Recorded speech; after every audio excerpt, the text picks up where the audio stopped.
श्री शिवाय नमस्तुभ्यं।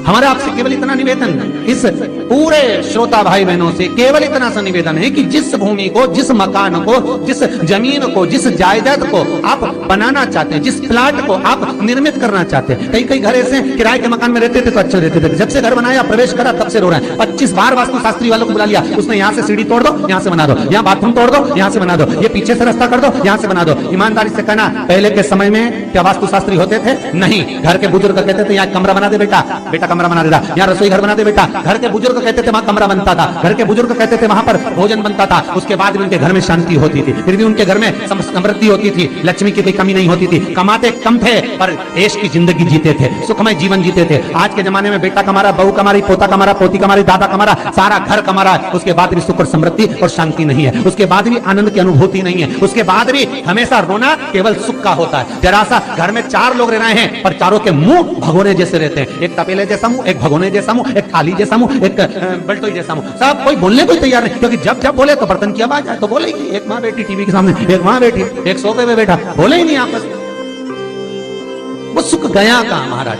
कई लोगों के मैसेज आते हैं, गुरुजी हम बड़े दुखी हैं, कारण क्या है? बस कारण इतना सा है कि आपने जब मकान का निर्माण कराया, वास्तुशास्त्री को बुलाया, इंजीनियर को बुलाया, सब ठेकेदार को बुलाया, सबको बुलाकर मकान, प्लाट, जमीन, जायदाद सब दिखवाया, पर आपने उस भूमि पर पद्म पुराण कहती है, धेनु मानस कहती है, स्कंद पुराण कहती है कि उस प्लाट पर आपने 3 दिन तक एक गौ माता को नहीं बांधा। 3 दिन तक एक गाय को उस प्लाट पर बांधकर चारा खिलाते, ना वास्तुशास्त्री को बुलाने की जरूरत पड़ती, ना कभी समृद्धि की, ना सुख की जरूरत पड़ती, क्योंकि गाय उस जगह से सारी इंद्रियों को आनंदित देकर सुख प्रदान कर देती है। उस जगह के सारी रोग, बीमारी, कष्ट, तकलीफ, दुख को गौ माता खींच।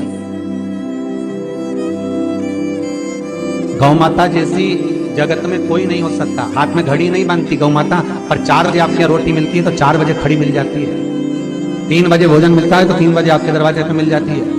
1:30 बजे भोजन दोगे तो 1:30 बजे ही मिलेगी। 1:20 पे दोगे तो 1:20 पे ही मिलेगी। कोई घड़ी नहीं बांधती, फिर भी समय पर आ जाती है। क्यों?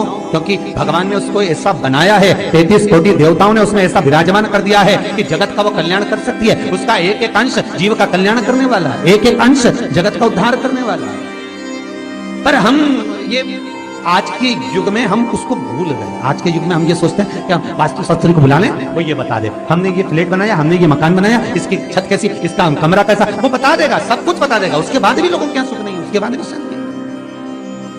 फिर चलो तो चलो किसी बाबा जोगी क्या पूछ रहे, जो ऐसा घूम घूम के बताता, और उसके यहाँ जाकर पूछ लिया, बताओ बाबा जी हमारे घर में शांति नहीं, तो बाबा जी एक ही बात बोले, तेरे ही घर का है जिसने कुछ कर दिया। अब इसको याद आया 15 दिन पहले मेरी जेठानी से लड़ाई हुई थी, उसी ने कुछ करा होगा। अब बताओ बाबा जी ने आपस में ऐसा बीज बो दिया कि घर और जुड़ा हुआ था तो टूट गया। श्री शिवाय नमस्तुभ्यम। हर हर महादेव, जय महाकाल। आज के उपाय की बात करें उससे पहले हमेशा की तरह आपसे यही कहना चाहूँगा कि अगर गुरुजी द्वारा बताए गए किसी भी उपाय से किसी भी प्रकार का अगर आपको लाभ हुआ है तो कमेंट में अपने पूरे नाम के साथ पूरा डिटेल में बताएं, ताकि अगले वीडियो में मैं आपका कमेंट दिखा सकूं, जिससे दूसरे लोगों को पता लगे कि किस उपाय से क्या लाभ होता है, और उन लोगों को भी जवाब मिले जो गलत कमेंट करते हैं कि ऐसा कुछ नहीं होता, उपाय करने से कोई लाभ नहीं होता। उन लोगों को भी तो जवाब देना जरूरी है। इसलिए मैं यही आपसे रिक्वेस्ट करूंगा कि आप ज्यादा से ज्यादा कमेंट करके ये बताएं कि आपको किस उपाय से क्या लाभ हुआ है। तो चलिए आज के उपाय की बात करते हैं। गुरुजी ने बताया कि हमारे घरों में वास्तु दोष क्यों होता है और इसका उपाय क्या है। बाकी बातों को छोड़ते हुए सीधा उपाय की बात करते हैं। गुरुजी के कहे के अनुसार अगर आप अपना घर बनाते समय कुछ बातों का ध्यान रखते हैं तो आपके घर में कभी भी वास्तु दोष नहीं होगा। अपना नया घर बनाना हो तो उस प्लाट में जहां आप घर बना रहे हैं उस जमीन में 3 दिन तक गौ माता को रखें, गौ माता की सेवा करें, गौ माता को हरा चारा खिलाएं। 3 दिन तक उस जगह में गौ माता को रखने के बाद, सेवा करने के बाद आप उस जमीन के ऊपर, उस प्लाट के ऊपर अपने घर की नींव रखें। ऐसा करने से कभी भी आपके घर में वास्तु दोष नहीं होगा। घर में हमेशा सुख शांति बनी रहेगी। घर में लक्ष्मी की कोई कमी नहीं रहेगी। अगर आप भी नया घर बना रहे हैं या नया घर बनाने की सोच रहे हैं तो यह उपाय एक बार जरूर करें। अंत में यही कहूँगा कि मैं हमेशा आपके लिए गुरुजी पंडित प्रदीप जी मिश्रा द्वारा बताए गए उपाय लेकर आता हूँ और पूरा गुरुजी से सुनकर अच्छी तरह से आपको बताने की कोशिश भी करता हूँ। अगर आपको वीडियो पसंद आया तो वीडियो को लाइक करें और चैनल को सब्सक्राइब करें।